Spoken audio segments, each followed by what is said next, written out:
وعن شداد بن أوس رضي الله تعالى عنه قال حضرت شداد بن أوس থেকে বর্ণিত তিনি বলেন قال لي رسول الله صلى الله عليه وسلم আল্লাহর নবী একদিন আমাকে বলতে লাগলেন ইয়া শাদ্দাদ ইবনে আউস হে শাদ্দাদ ইবনে আউস ইদা রাআইতান নাস قد اكتنزوا الذهب والفضة তুমি যখন দেখবা মানুষ স্বর্ণ রূপা জমা করার পিছনে দৌড়াচ্ছে তখন তুমি আমি নবীর শিখিয়ে দেওয়া দোয়াগুলো সব সময় পড়বা কি সেই দোয়া নবী বলে এক নাম্বার শাদ্দাদ তুমি আল্লাহর কাছে এই দোয়া করবা আল্লাহুম্মা ইন্নী আসআলুকা সুবাত ফিল আমর ওয়াল আযীমাতা আলার রুশদ আল্লাহ আমি মরণ পর্যন্ত আপনার উপর ঈমানের উপর অটলতা ভিক্ষা চাই হিদায়াত ভিক্ষা চাই আল্লাহ আমি মরণের আগ পর্যন্ত যেন ঈমানের উপরে থাকতে পারি ঈমান নিয়ে যেন মরতে পারি এটা আপনার কাছে ভিক্ষা চাই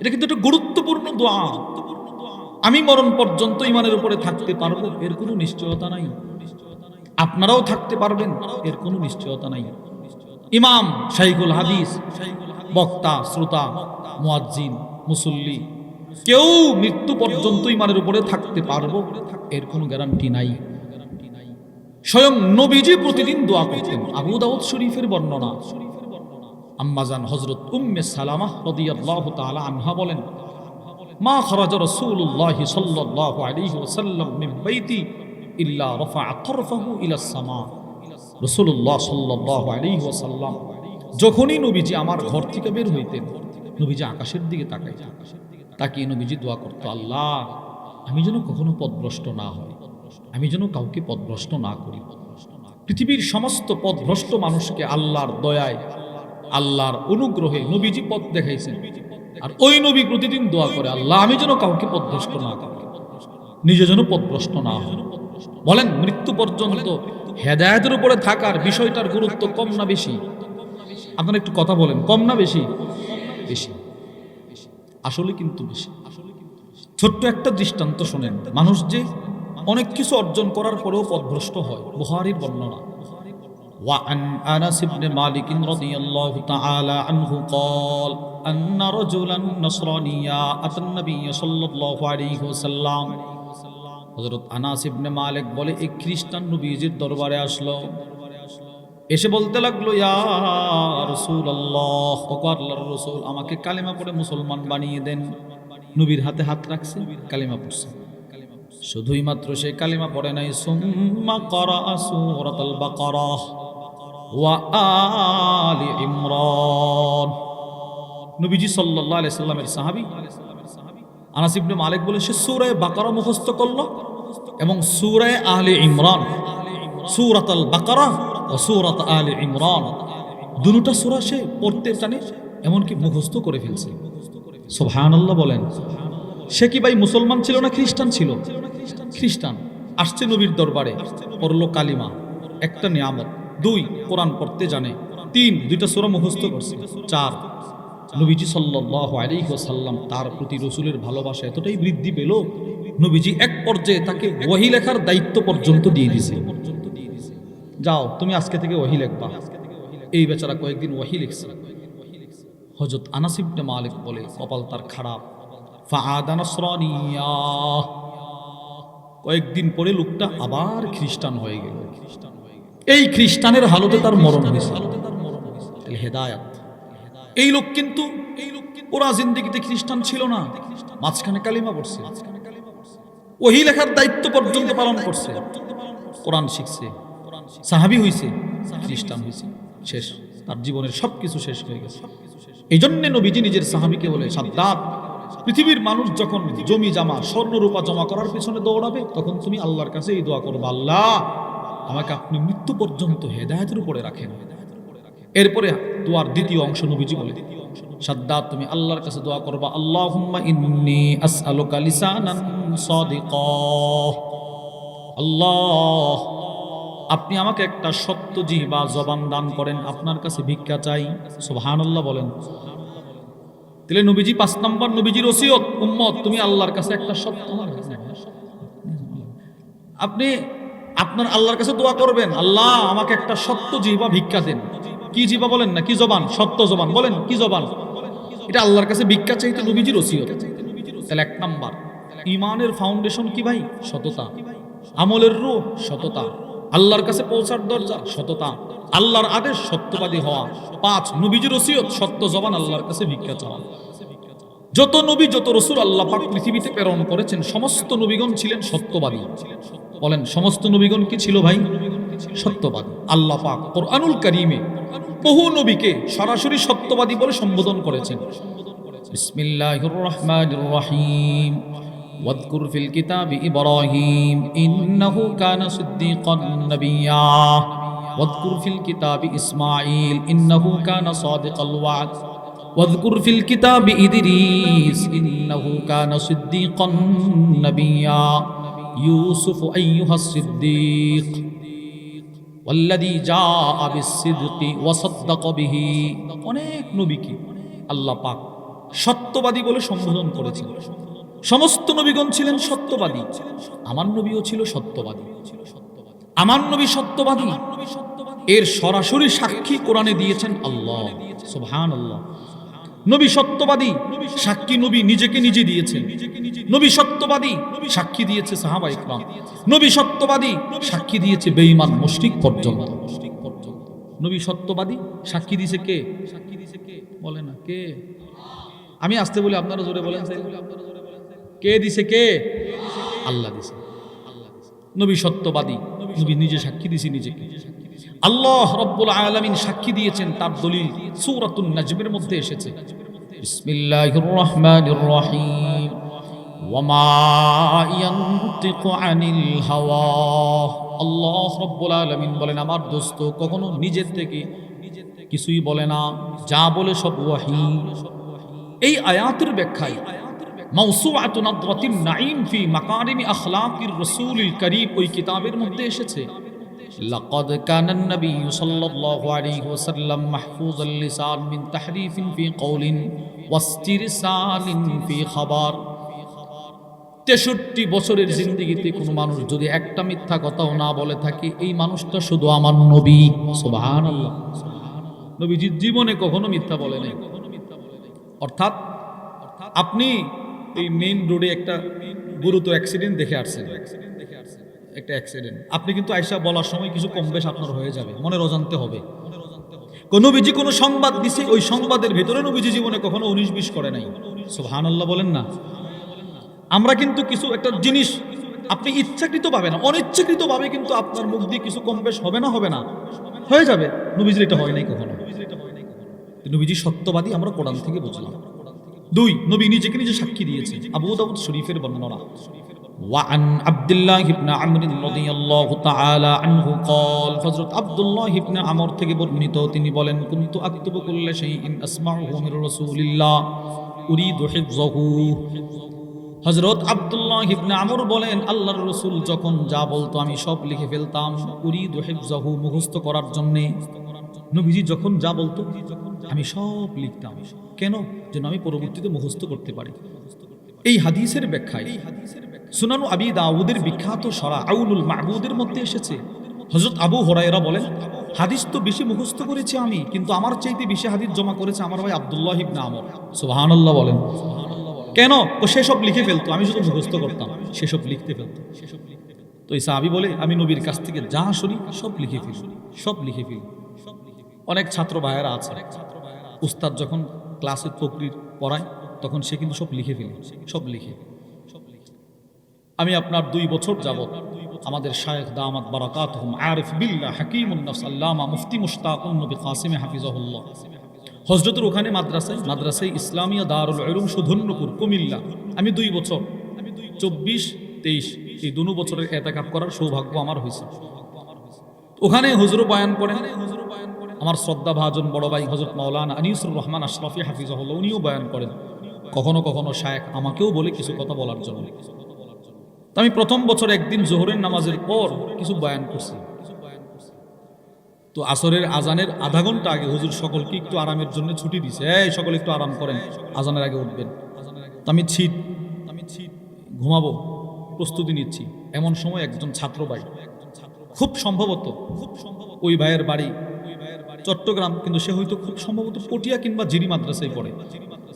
জালালাইন পড়ে আমার কাছে আসছে, কয়েকটা পারচা পৃষ্ঠা নিয়ে আমার কাছে আসছে, এসে বলে হযরত আপনি যে বয়ানটা করছে আমি লিখছি, যদি একটু দেখতেন হয়েছে কিনা। তো আমি তার এই পৃষ্ঠাগুলো হাতে নিলাম, নিয়ে দেখি আশ্চর্য, 100% থেকে প্রায় 90% সে কমপ্লিট করে ফেলছে। এটাকে আশ্চর্য না? আমি তো খুব দ্রুত বলছি, দ্রুত যে হাদিসটা যদ্দূর বলছি পুরোটা সে লিখে ফেলছে। একটু চিন্তা করেন, আমি বলছি আর ও দোতলায় লিখছে, আমার দেখাই দিচ্ছে কিছু ভুল হয়েছে, মানে বুঝতে, তার শব্দ বুঝতে কিছু সমস্যা হয়েছে, বাদ বাকি সব লিখে ফেলছে। আমি বুঝছি এই ছেলে হয়তো সে সব লিখে, উস্তাদ যখন পড়ায় সে লিখে ফেলে, এত দ্রুত লেখার কথা না। তো নবীজির এই সাহাবীর একটা সিফত ছিল, নবীজির কাছ থেকে যখন যা শুনতো সব লিখে ফেলত। ফানাহাতনি কুরাইশ, সাহাবী বলেন কুরাইশ গোত্রের মানুষ আমাকে নিষেধ করছে, এই মিয়া আতাকতুবু কুল্লা শাইইন তাসমাউহু ওয়া রাসূলুল্লাহ সাল্লাল্লাহু আলাইহি ওয়াসাল্লাম বাশার ইয়াতাকাল্লাম ফিল গাদাবি ওয়ার রিদা, তুমি কি নবীজির কাছ থেকে যা শোনো সব লেখো? সাহাবী বলে হ্যাঁ। তুমি কেন লেখো? তুমি জানো না নবীজি একজন মানুষ, তিনি কখনো আনন্দের সাথে কথা বলেন, তুমি ওইটাও লেখো, নবী কখনো রাগের হালতে কথা বলে, তুমি ওইটাও লেখো, সব লিখবা না। মানে কুরাইশ গোত্রের মানুষ ওনাকে নিষেধ করছে। ফাআমসাকতু আনিল কিতাব, তিনি খাতা কলম রেখে দিয়েছে, আর লেখে না। কিন্তু তার ভিতরে একটা আগ্রহ, একটা খট, একটা সন্দেহ, কি রে বিষয়টা আমাকে নবীকে জানাতে হবে। ফাযাকারতু যালিকা লিরাসূলিল্লাহি সাল্লাল্লাহু আলাইহি ওয়াসাল্লাম, সাহাবী বলে আমি নবীজির দরবারে গেলাম, গিয়ে সবকিছু খুলে বললাম। সাথে সাথে আল্লাহর নবী ফাআউমা বিউসবুহি ইলা ফিহি, নবীজি নিজের শাহাদাত আঙ্গুলটা নিজের মুখের দিকে রাসূল এইভাবে ধরলেন, নবীজি নিজের আঙ্গুল দিয়ে নিজের মুখে এইভাবে দিছে, এইভাবে। ওয়াল্লাযী নাফসি বিয়াদি, সাহাবী ওই আল্লাহর কসম যে আল্লাহর হাতে আমি মুহাম্মদের জান, মা ইয়াখরুজু মিনহু ইল্লা হাক্কুন, আমার এই জবান দিয়ে যখন যা বের হয় সব সত্য কথা। সুবহানাল্লাহ, তোমার এরা নিষেধ করে, আমি তোমাকে বলে দিলাম আমি রাসূল যা বলি সব সত্য। আমি যদি রাগের হালতেও কিছু বলি ওটাও সত্য, আমি যদি আনন্দে চিত্রে কিছু বলি ওটাও সত্য, আমি রসিকতা করে কিছু বললে ওইটাও সত্য। দুনিয়ার নিয়ম হলো মানুষ মানুষকে হাসাইতে গিয়ে, রসিকতা করে হাসাইতে গিয়ে মিথ্যা বলে, বলে না? আরে বলে না, বলে না, বলেন না। বক্তারা বেশি করে, বক্তারাও কিন্তু শ্রোতাকে হাসাইতে গিয়ে তার মন জয় করার জন্য অনেক সময় মিথ্যা কথা বলে। না, এটা নিষিদ্ধ, ইসলামে এটা পরিপূর্ণ নিষেধ, এটা করা যাবে না। এমন ভাবে কথা বলতেছে যেন এটা বাস্তব ঘটনা, কিন্তু মূলত এটার হাকিকতে কিছু নাই, বাস্তবতা কিছু নাই। মানুষকে একটু হাসানোর জন্য মিথ্যা কথা বলা নিষেধ, রাসূলুল্লাহ সাল্লাল্লাহু আলাইহি ওয়াসাল্লাম নিষেধ করেছেন। নবীজি রসিকতা করেও সত্য বলতেন। তিরমিজির বর্ণনা, আবু হুরায়রা রাদিয়াল্লাহু তাআলা আনহু থেকে বর্ণিত, তিনি বলেন ক্বালু ইয়া রাসূলুল্লাহ, সাহাবাদের এক জামাত নবীজির কাছে গিয়ে বলতে লাগলো, ইয়া রাসূলুল্লাহ ইন্নাকা তুদাইবুনা, আপনি তো আমাদের সাথে রসিকতা করেন, তখনও কি সত্য বলেন? আল্লাহর রাসূল বলেন, ওয়াল্লাহ, আল্লাহর কসম, ইন্নী লা আকুলু ইল্লা হাক্কা, আমি রসিকতা করেও যখন কোনো কথা বলি তখনও সত্য বলি। সুবহানাল্লাহ। নবীজি রসিকতা করেও কি বলতেন ভাই?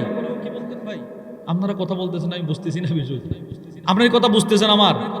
আমি তো এই এলাকার মানুষ, আমার যে গ্রাম্য ভাষা এটা আপনাদেরও ভাষা, আমি তো যেভাবেই বলি আপনারা বোঝার কথা, কথা বলতেছেন না। নবীজি কোন ভাষায় কথা বলতেন? রাসূল রসিকতা করেও কি বলতেন? সবাই বলেন সত্য বলতেন, বলেন সত্য বলতেন, বলেন। নবীজি সত্য বলতেন। রাসূল রসিকতা করেও সত্য বলতেন, এর দুইটা দৃষ্টান্ত শুনেন।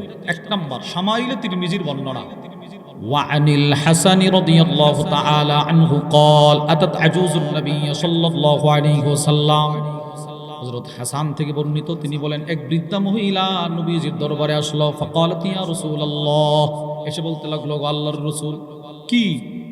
উদউলি আইয়ুদখিলানি আল্লাহুল জান্নাহ, আপনি আল্লাহর কাছে এই মর্মে একটু দোয়া করেন, আল্লাহ যেন আমাকে জান্নাতের মেহমান বানায়।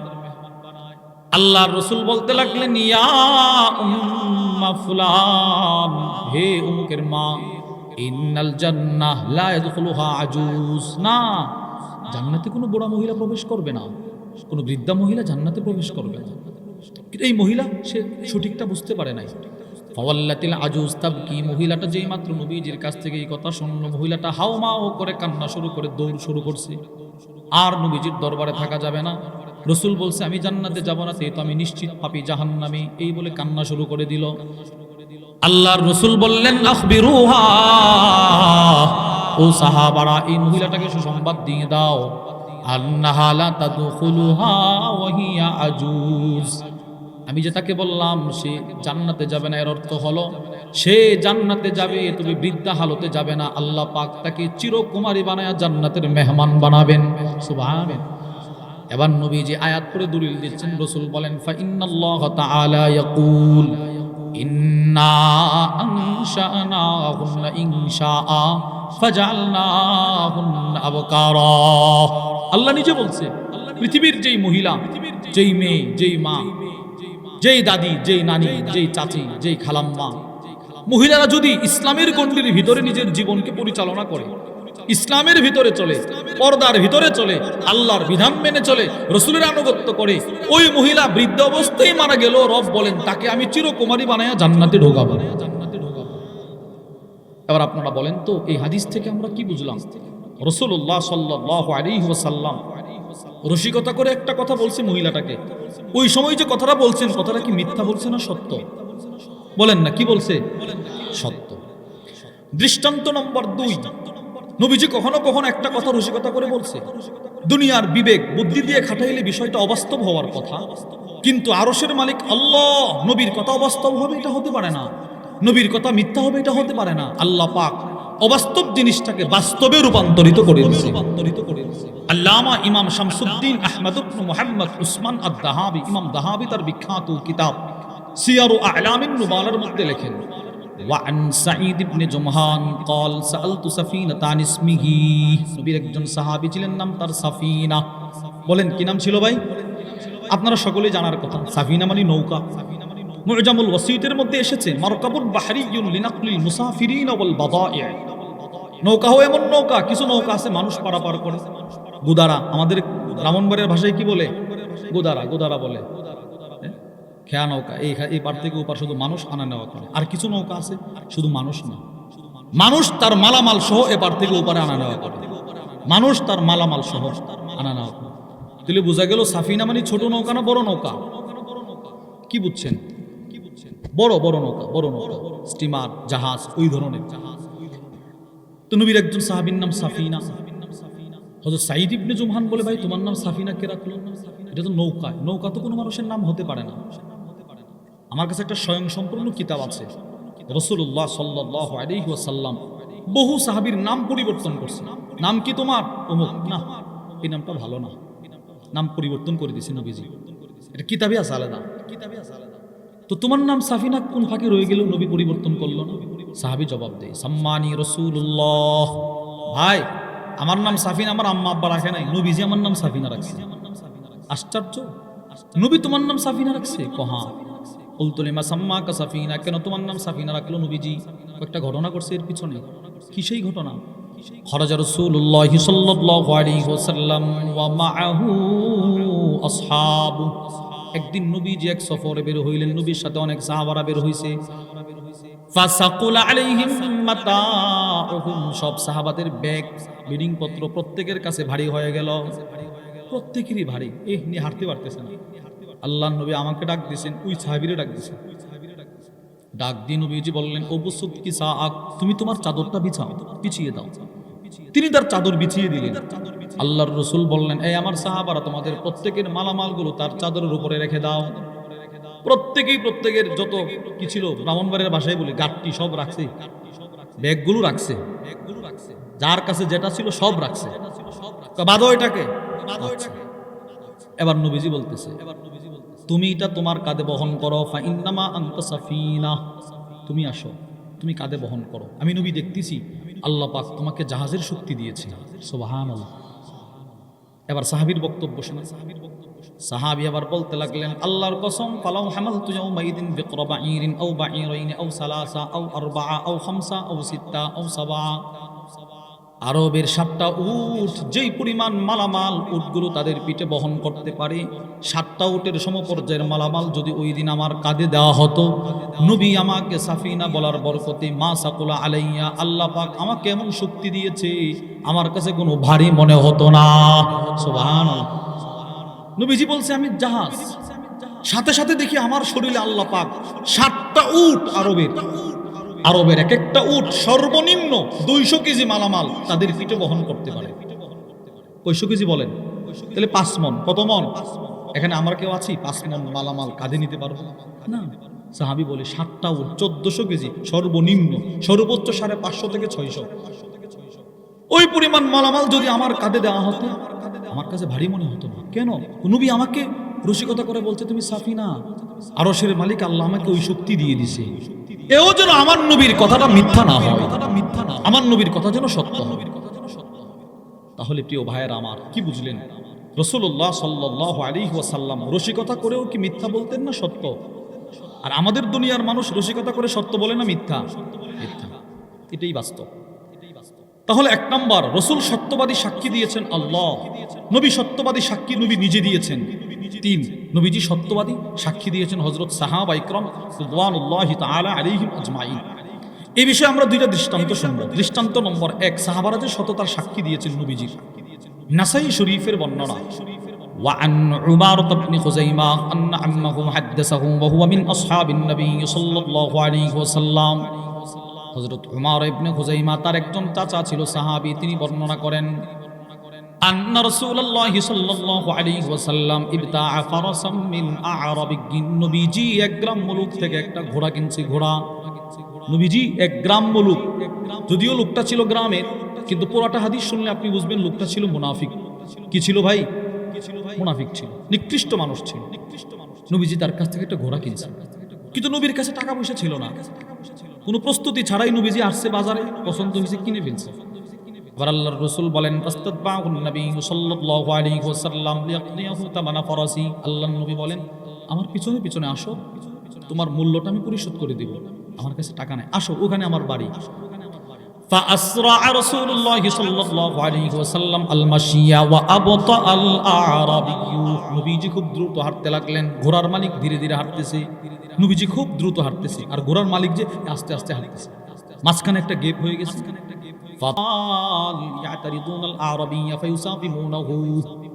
মাঝখানে কিছু মানুষ ওই ঘোড়ার মালিকের সামনে আসছে, এসে বলে তোমার ঘোড়াটা অনেক সুন্দর, বিক্রি করবা?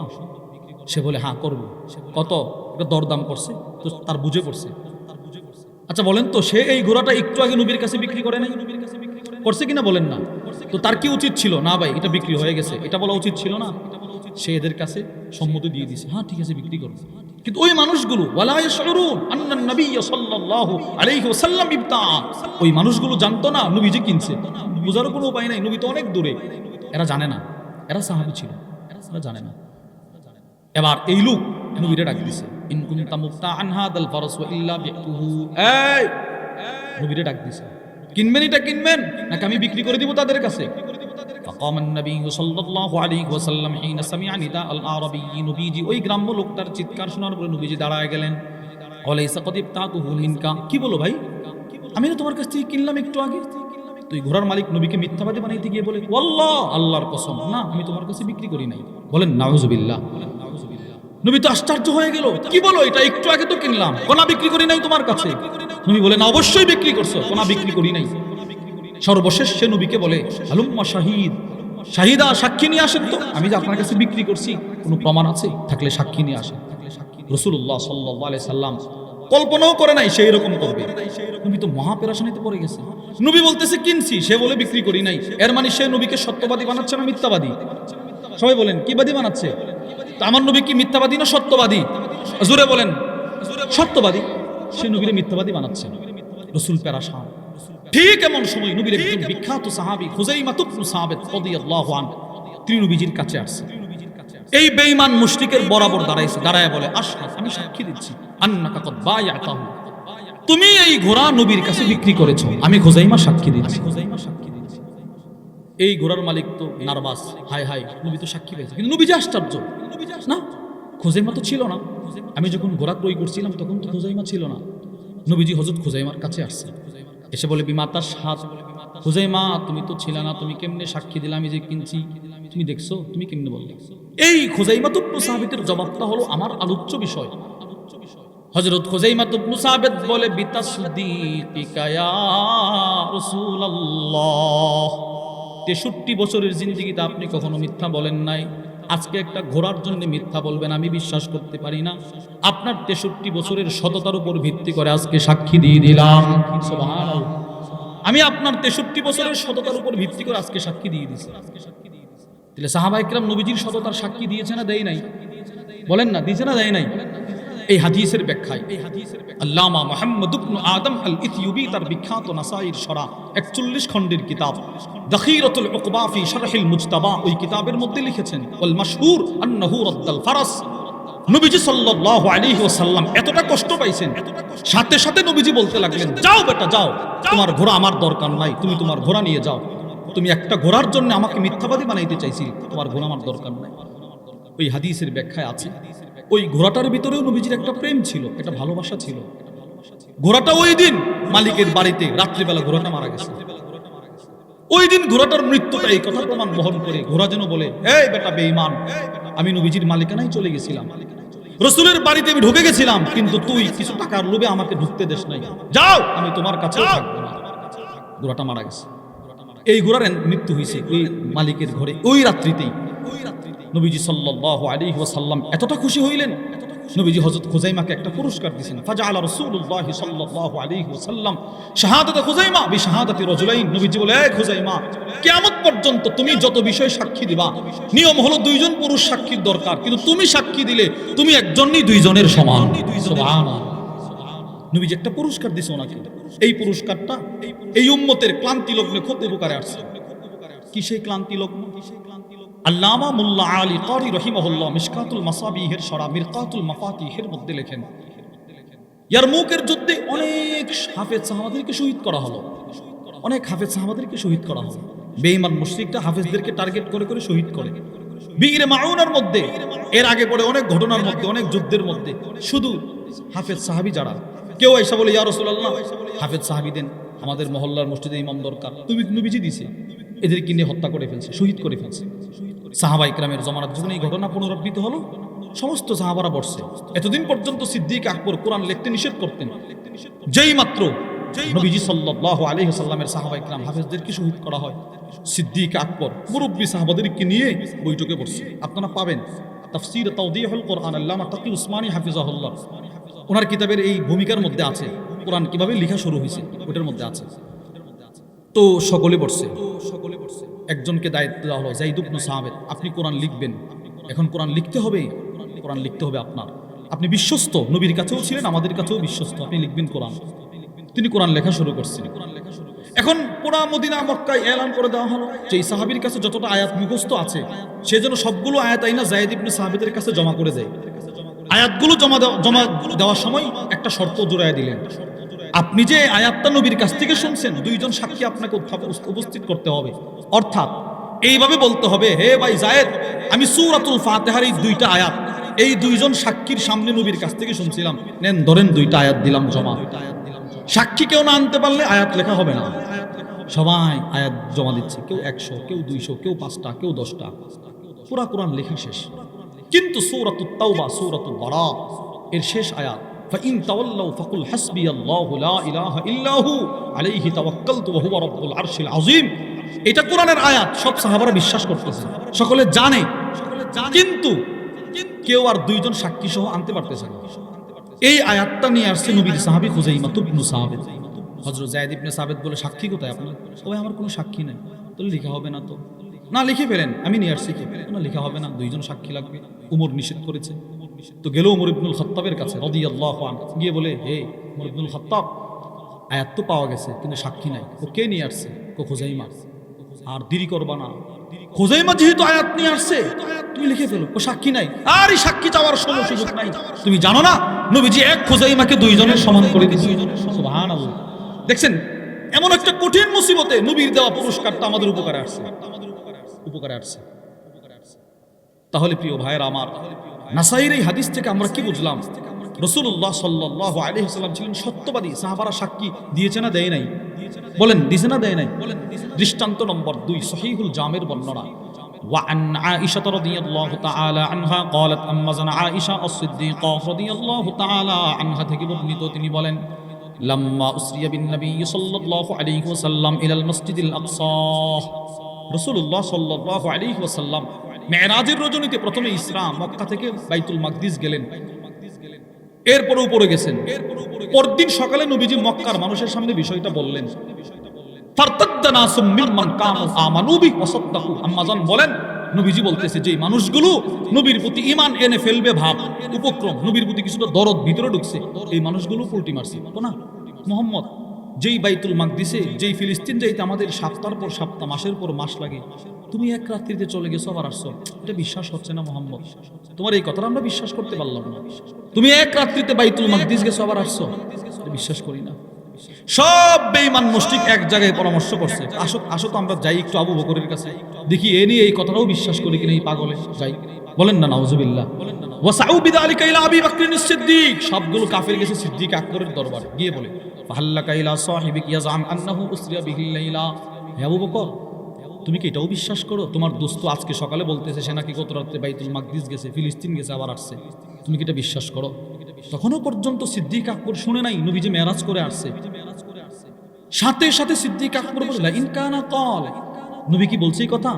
হ্যাঁ বলছে। তো কম বলছে, আমার নবী যদি এই কথাও বলতো, শুধু বাইতুল মাকদিস নয়, প্রথম, দ্বিতীয়, তৃতীয়, চতুর্থ, পঞ্চম, ষষ্ঠ, সপ্তম, আরশ, কুরসি, লৌহ কলম, জান্নাত জাহান্নাম এক রাত্রে নবী সফর করে দেখে আসছে, আমি আবু বকর ওইটাকেও সত্যায়ন করব। এই নবীজির কাছে এই খবরটা পড়ছে যে সিদ্দিক আকবর এদেরকে পাত্তা দেয় নাই, বরং নবীরে সত্যায়ন করছে। নবীজি কান্না শুরু করছে। রাসূল বলে, আবু বকর, আমার মনে একটা কষ্ট ছিল, সমস্ত নবীদেরকে আমি সত্যায়ন করছি, সমস্ত নবীদেরকে আমি মুসাদ্দিক, কিন্তু আমার পরে তো আর কোনো নবী নাই, নবী আসার কোনো সম্ভাবনা নাই, নবীর দরজা বন্ধ, মনে একটা কষ্ট ছিল। আল্লাহ তো বলছে আমি শেষ নবী, তোমরাও মানছো, যদি আমার একজন মুসাদ্দিককারী কমসে কম থাকতো, নবীদের পরের একটা স্থান, মুসাদ্দিকের চেয়ার, তো আমার মনটাকে আমি সান্ত্বনা দিতে পারতাম। আজকে আমি বুঝছি আল্লাহ তোমাকে আমার মুসাদ্দিক বানায় দিয়েছে, তুই মুসাদ্দিকদের চেয়ারে বসে। মুসাদ্দিক কি এটা বুঝতে হলে আপনাদেরকে একটা ছোট্ট কথা বুঝতে হবে। প্রত্যেক নবীর আগের নবীকে বলা হয় মুবাশশির, আর প্রত্যেক নবীর পরের নবীকে বলা হয় মুসাদ্দিক। বলেন তো, প্রত্যেক নবীর আগের নবীকে কি বলা হয় ভাই? মুবাশশির। আর প্রত্যেক নবীর পরের নবীকে বলা হয় মুসাদ্দিক। একটা দৃষ্টান্ত দিলে বুঝবেন। হযরত ইসহাক আলাইহিস সালাম, ওনার ছেলের নাম ইয়াকুব, ওনার ছেলের নাম ইউসুফ, এই তিনজন, ইসহাক, ইয়াকুব, ইউসুফ আলাইহিমুস সালাম, তিনজন নবী। এবার হযরত ইসহাক আলাইহিস সালাতু ওয়াস সালাম ওনার জীবনের শেষ বয়সে বলতে লাগলেন, শোনো, আমার পরে আমার ছেলে ইয়াকুব সে নবী, তো তিনি ইয়াকুবের সুসংবাদ দিলেন। হযরত পয়গম্বর ইয়াকুব নিজের নবুয়তি কাজ শেষ করলেন, আরেক দিক দিয়ে পয়গম্বর ইউসুফ শুরু করলেন। তো ইউসুফ বললেন, শোনো, এতদিন পর্যন্ত তোমাদের কাছে আল্লাহ পাক যাকে নবী করে পাঠিয়েছিল তিনি আমার আব্বা ইয়াকুব। তাহলে দেখেন তো, ইয়াকুব যে নবী এর প্রথম সুসংবাদ দিছে ইসহাক, ইয়াকুব যে নবী একে সত্যায়ন করেছে ইউসুফ। তাহলে ইসহাক, ইয়াকুব আলাইহিস সালামের আগের নবী হলো ওনার মুবাশশির, পরের নবী হলো ওনার মুসাদ্দিক। এবার দেখেন, আমার নবী যে শেষ নবী এর মুবাশশির কিন্তু অভাব নাই, সকল নবীরা ছিল মুবাশশিরিন, সকলে আমার নবীর সুসংবাদ দিয়েছে। সর্বশেষ যিনি হযরত ঈসা ইবনে মারইয়াম, সূরাতুস সফের মধ্যে আছে, ওয়া ইয ক্বালা ঈসা ইবনে মারইয়াম ইয়া বনি ইসরাঈল ইন্নী রাসূলুল্লাহি ইলাইকুম মুসাদ্দিকাল লিমা বাইনা ইয়াদিয়া মিনাত তাওরাত ওয়া মুবাশশিরাম বিরাসূলি ইয়াতি মিন বা'দি ইসমুহু আহমদ।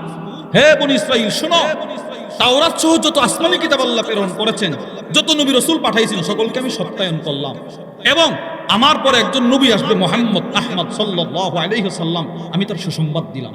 তাহলে সমস্ত নবীগণ আমার নবীর সুসংবাদ দিয়েছে না দেয় নাই? দিছে। কিন্তু আমার নবীর পর আর কোনো নবী নাই, বলেন না নবী। সুতরাং মুসাদ্দিকের চেয়ার খালি, নবীদের চেয়ার তো নাই, কমসে কম সত্যায়ন করায় এটা নবীদের পরের একটা স্থান। রাসূল বলেন, হে আবু বকর, ওই মুসাদ্দিকের চেয়ারে আল্লাহ তোমাকে বসায়া দিয়েছে, তুই মুসাদ্দিক, ওয়াল্লাযী জাআ বিসিদকি ওয়া সাদ্দাকা। এই হাদিস থেকে কিন্তু একটা বিষয় স্পষ্ট ক্লিয়ার হয়ে গেল, আমার নবীর পরে আর কোনো কি নাই। এ কথাটা জুড়ে বলেন, আমার নবীর পরে আর কোনো নবী, জুড়ে বলেন, আমার নবীর পরে আর কোনো নবী। তো আমার নবীর পরে কেউ নিজেকে নবী দাবি করলে সে কি? সে কি? তাহলে স্পষ্ট ফলাফল কি দাঁড়ালো? কাদিয়ানি কি? কাদিয়ানি। এই জন্য আমাদের উলামায়ে কিরাম বহুকাল পর্যন্ত এই আন্দোলন করে গিয়েছেন। আমাদের বড়রা এই আন্দোলন করতে করতে অনেকে জান্নাতে চলে গিয়েছে। যে আমাদের দেশে হিন্দুরা থাকে, এদের একটা ধর্মীয় পরিচয় আছে, বেঈমান মুশরিক বৌদ্ধ খ্রিস্টান নাসারা থাকে, এদের একটা ধর্মীয় পরিচয় আছে। ঠিক ওই রকম আমাদের বাংলাদেশে যদি কোনো কাদিয়ানি থাকতে চায়, সে মুসলমান পরিচয় থাকতে পারবে না, ও মুসলিম হয়ে থাকতে হবে। মুসলমান থাকবে না মুসলিম হয়ে, অমুসলিম হয়, অমুসলিম হয় তার থাকতে হবে, অমুসলিম হয়, মুসলমান হিসেবে থাকার তার কোনো চান্স নাই। সে অমুসলিম, সে কাফের, সে বেঈমান, সে মুশরিক, সে আমার নবীর দুশমন।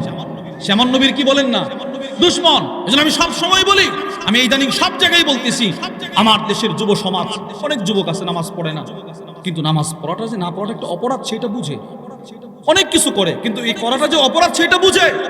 ওই যুবকের সামনেও যদি কোনো বেঈমান আমার নবীর খতমে নবুয়ত নিয়ে চিনিমিনি খেলে, ওই যুবক কিন্তু তার গলা টিপ দিয়ে ধরবে ইনশাআল্লাহ। ধরবে না, ধরবে না বলেন না? সে কিন্তু ওই সময় তাকে ছাড় দিবে না, কারণ তার ভিতরে নবীর একটা প্রেম আছে, আছে না নাই? বর্তমান বিশ্বের সবচেয়ে বড় আলেম যাকে বলা হয় জাস্টিস তাকি উসমানী, শাইখুল ইসলাম আল্লামা তাকি উসমানী হাফিজাহুল্লাহ, হযরতের বুখারীর একটা সরা আছে ইনআমুল বারি, উর্দু সরা, ওটার মধ্যে হযরত সুন্দর একটা চমৎকার ঘটনা নিয়ে আসছে। হযরত বলেন, হিন্দুস্তানের এক মদখুর ছিল, মদখুর ছিল, মদখুর। আমি যে বললাম যুব সমাজ নামাজ পড়ে না, এর ভিতরে একটা নবীর প্রেম আছে, এটা বোঝানোর জন্য আপনাদেরকে বলছি। এক মদখুর, সে আবার ছিল কবি, নিকৃষ্ট কবিতা লিখতো সে। তো সে একদিন মদ পান করে রাস্তার ধারে বসে মাতলামি করতেছে। আরেকটা কবি, ও নাস্তিক, সে আইসা তারে বলতেছে, দোস্ত ওই কবিটা কেমন রে, মানে আরেকটা তৃতীয় আরেকজন কবির নাম তারে শোনাইতেছে। তো সে মাতলামির ভারে বলতেছে এটা ফালতু, নষ্ট, খারাপ, বা একটা খারাপ গালি দিছে। তো সে বলতেছে ওই বিজ্ঞানী ফালসাফা কেমন রে, ওইটাও নিকৃষ্ট, খারাপ। তো ওই নাস্তিক চিন্তা করলো, সে তো দুইজনকে খারাপ বলছে, নিকৃষ্ট বলছে মাতলামির ভারে, এখন যদি আমি কৌশলে মোহাম্মদের নামটা এখানে তৃতীয় নম্বর বলি, তো সে আল্লাহর রসুলকেও নাউজুবিল্লাহ বলেন না, আমি আর শব্দটা আপনাদেরকে বলতে পারলাম না, মানে নবীকে একটা খারাপ ভাষা বলে গালি দিবে, সেই নিয়তে তৃতীয় নম্বর নবীজির নামটা দিয়ে দিছে। নাউজুবিল্লাহ বলেন। যেই মাত্র নবীর নামটা দিল, আল্লামা তাকি উসমানী বলেন, মদের বোতলটা হাত থেকে নিক্ষেপ করে ওই বেঈমানের গলা টিপ দিয়ে ধরে বলে, তুই আমার জিন্দেগীর শেষ সম্বলটুকু কেড়ে নিতে চাইছিলি বেঈমান। আমি মদখুর হতে পারি, ওই সে বলে আমি মদখুর হতে পারি, কিন্তু আমি মদখুরের ভিতরে আমার নবীর প্রেম আছে, নবীর প্রেম। আমি আমার নবীর সম্মান রক্ষার জন্য তোর মতো হাজার বন্ধুকে হত্যা করতে আমি প্রস্তুত আছি। সে তার কথা, এটা তার কথা। এজন্য আমি আপনাদেরকে বলছি, অনেকে আছে নামাজ পড়ে না, এর সামনেও যদি কেউ নবীকে গালি দেয়, সে কিন্তু তাকে ছাড় দিবে না। এজন্য আমাদের স্পষ্ট বার্তা, আমার নবীর পরে আর কোন নবী নাই। বর্তমান পৃথিবীতে সবচাইতে বড় জিহাদগুলোর অন্যতম একটা জিহাদ হলো আমার নবীর খতমে নবুয়ত, আমার নবীর হুরমত, আমার নবীর আসমত, আমার নবীর সম্মান রক্ষা করা। আমার নবীর পরে আর কোন নবী নাই, এই দাবি আদায় করা। পৃথিবীর মানচিত্র থেকে এই দাবিটা একদম পৃথিবীর মানচিত্রে বসিয়ে দেওয়া যে আমার নবীর পরে আর কোন নবী নাই। এই দাবি আদায়ের জন্য যদি আমাদের মুরব্বীরা আমাদেরকে ডাক দেয়, নিজের বুকের তাজা রক্ত রাজপথে ডালতে কারা কারা রাজি আছে দেখতে চায়। আল্লাহ আমাদের সকল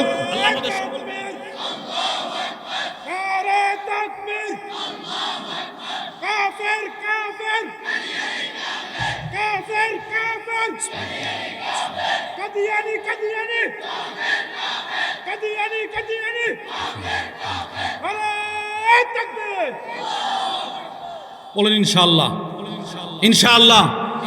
এই দাবি আদায় করতে নিজের রক্ত ঢালতে রাজি আছেন তো ইনশাআল্লাহ? এরপরও আমার নবীর আজমত আমরা রক্ষা করব, বলেন ইনশাআল্লাহ। আল্লাহ আমাদের সকলকে তৌফিক দান করেন। তাহলে দুইটা হাদিস থেকে আপনারা কি বুঝলেন? রাসূলুল্লাহ সাল্লাল্লাহু আলাইহি ওয়াসাল্লাম যে সত্যবাদী ছিলেন, সাহাবারা সাক্ষী দিয়েছে না দেয় নাই? এক নাম্বার আল্লাহ সাক্ষী দিলেন সূরাতুন নাজম, রাসূল নিজে সাক্ষী দিলেন আবু দাউদ, এবং সাহাবারা সাক্ষী দিলেন নাসাই। এবার আসেন, বেঈমান মুশরিক পর্যন্ত সাক্ষী দিয়েছে আমার নবী সত্যবাদী। ছোট্ট একটা কথা বলে শেষ করে দিচ্ছি। কাদি আয়াদ রাহিমাহুল্লাহ তার বিখ্যাত কিতাব আশ-শিফা বিতারিফি হুকুকিল মুস্তাফা, ওই কিতাবের মধ্যে লেখেন আখনাস আর আবু জাহেল এই দুইটা বদরের যুদ্ধে চুপি চুপি বলতেছে, দোস্ত কেউ নাই, একটু সত্য করে বলতো মুহাম্মদ কি আসলে মিথ্যুক না সত্যবাদী? আবু জাহেল বলে, ফাওয়াল্লাহ, আল্লাহর কসম, ইন্নাহু লাসাদিক, মুহাম্মদ সত্য নবী। তাহলে বেঈমান মুশরিকরাও সাক্ষী দিয়েছে আমার নবী কি? বলেন না কি? তাহলে আমি যে নবীর উম্মত হইছি, আমারও কি বাদী হতে হবে? সবাই বলে না কি বাদী হতে হবে? সত্যবাদী। তাহলে প্রিয় ভাইয়েরা আমার, আমরা কি বুঝলাম? ঈমানের ফাউন্ডেশন সততা, আমলের রূহ সততা, আল্লাহর কাছে পৌঁছার দরজা সততা, আল্লাহর আদেশ সত্যবাদী হওয়া, নবীজির ওসিয়ত সত্যবাদী হওয়া। সমস্ত নবীগণ সত্যবাদী ছিলেন, আমার নবীও সত্যবাদী ছিলেন। সাক্ষী দিয়েছেন আল্লাহ, সাক্ষী দিয়েছেন নবী নিজে, সাক্ষী দিয়েছেন সাহাবায়ে কেরাম, সাক্ষী দিয়েছে বেঈমান মুশরিক। এই কথাগুলো কেন বললাম? আমাকেও সততার গুণ অর্জন করতে হবে, বলেন ইনশাআল্লাহ। ব্যবসায়ী ব্যবসার ক্ষেত্রে সততার গুণ অর্জন করবে, চাকরিজীবী চাকরির ক্ষেত্রে সততার গুণ অর্জন করবে, উকিল ওকালতির ক্ষেত্রে সততার গুণ অর্জন করতে হবে, ম্যাজিস্ট্রেট বিচারক সে তার বিচার কার্যেও সততার গুণ অর্জন করতে হবে। প্রত্যেকেই প্রত্যেক সেক্টরে সততার গুণ অর্জন করতে হবে। বলেন ইনশাআল্লাহ। আল্লাহ আমাদের সকলকে সততার গুণ অর্জন করে কবর পথের পাথেও অর্জন করার তৌফিক দান করেন। সুবহানাকাল্লাহুম্মা ওয়া বিহামদিকা আশহাদু আল্লা ইলাহা ইল্লা আনতা আস্তাগফিরুকা ওয়া আতুবু ইলাইক। যা কিছু বললাম যদি সঠিক হয় আল্লাহর পক্ষ থেকে, ভুল হলে আমার পক্ষ থেকে। ওমা আলাইনা। জি ভাই, আলহামদুলিল্লাহি রাব্বিল আলামিন والصلاة والسلام على أشرف الأنبياء والمرسلين وعلى آله وأصحابه أجمعين. ربنا آتنا في الدنيا حسنة وفي الآخرة حسنة وقنا عذاب النار. আল্লাহ আমাদের জিন্দেগীর সমস্ত গুনাহ খাতা মাফ করে দেন মাওলা। আল্লাহ আমাদের আব্বা আম্মার জিন্দেগীর সমস্ত গুনাহ খাতা মাফ করে দেন মাওলা।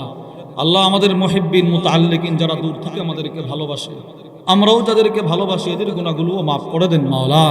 আল্লাহ আমাদের ছাত্র উস্তাদ সকলের গুনাহগুলো মাফ করে দেন মাওলা। আমাদের মুরব্বিদের গুনাহগুলোও মাফ করে দেন মাওলা। আল্লাহ জিন্দা মুর্দা সকলকে মাফ করে দেন মাওলা। আল্লাহ আমাদের মধ্যে যারা অসুস্থ প্রত্যেককে সুস্থতার নিয়ামত দান করেন মাওলা। আল্লাহ কঠিন জটিল রোগ থেকে আপনি আমাদেরকে হেফাজত করেন, আমাদের পরিবার পরিজনকে হেফাজত করেন। আল্লাহ ছাত্র ভাইদের জেহেন জাকাওয়াত বাড়ায় দেন মাওলা। আল্লাহ আমাদের সকলের জেহেন জাকাওয়াত বাড়ায় দেন মাওলা। আল্লাহ আমাদেরকে মুতালার দিমাগ বেশি থেকে বেশি যেন মুতালা করতে পারে সেই তৌফিক দান করেন। আল্লাহ দিন বুঝার তৌফিক দান করেন, দিন মানার তৌফিক দান করেন, দিন প্রচার করার তৌফিক দান করেন। আয় আল্লাহ রব্বে কারীম মাবুদ মাওলা আমাদের সকলকে এক নেক হয়ে চলার বলার তৌফিক দান করেন মাওলা। আয় আল্লাহ এই মাদ্রাসাকে পুরো এলাকাবাসীর নাজাতের উসিলা বানায় দেন মাওলা। আয় আল্লাহ এক এক ছাত্রকে এক এক উস্তাদের নাজাতের উসিলা বানায় দেন মাওলা। আয় আল্লাহ ছাত্রদেরকে উস্তাদের নাজাতের উসিলা বানায় দেন, উস্তাদদেরকে ছাত্রদের নাজাতের উসিলা বানায় দেন। আল্লাহ এই মাহফিলকে আমাদের সকলের নাজাতের উসিলা বানায় দেন। আয় আল্লাহ আমাদের সকলকে আপনার ঘর কাবা বাইতুল্লাহ নবী পাকের রওজা পাক বারবার বারবার বারবার জিয়ারত করার তৌফিক দান করেন মাওলা। আয় আল্লাহ এই বছর যারা হজ করার নিয়ত করেছে মাওলা প্রত্যেককে হজরে মাবরুর নসিব করেন মাওলা। আমাদেরকেও মকবুল হজ নসিব করেন মাওলা। আয় আল্লাহ আমরা যেন হজ পর্যন্ত হায়াতটা পাই সেই ভিক্ষা চাই আপনার কাছে মাওলা। আয় আল্লাহ আমরাও নিয়ত করেছি মাওলা আমরা যেন রব্বে কারীম আপনার ঘরের মেহমান আপনি আমাদেরকে বানায় দেন মাওলা। সকলকে আপনার ঘরের মেহমান বানায় দেন মাওলা। সকলকে হজ নসিব করেন মাওলা। বারবার উমরা করার তৌফিক দান করেন মাওলা। আয় আল্লাহ আরো বাকি যে নয় রাত্রি এখানে কোরআনের আলোচনা হবে মাওলা, যারা আলোচনা করেছেন করবেন প্রত্যেককে আপনি কবুল আর মঞ্জুর করেন মাওলা। যারা শুনেছে শুনবে প্রত্যেককে আপনি কবুল আর মঞ্জুর করেন মাওলা। আল্লাহ যে সমস্ত ভাইরা দোয়া চেয়েছেন মাওলা সকলের দিলের নেক মাকাসিদ পূর্ণ করে দেন। আল্লাহ যারা যে এইভাবে অর্থ দিয়ে সহযোগিতা করেছেন শ্রম দিয়েছেন মাওলা সকলকে আপনি উত্তম বদলা দান করেন। সুবহান রাব্বিকা রাব্বিল ইজ্জাতি আম্মা ইয়াসিফুন ওয়া সালামুন আলাল মুরসালিন আলহামদুলিল্লাহি রাব্বিল আলামিন বিরহমাতিকা ইয়া আরহামার রাহিমিন।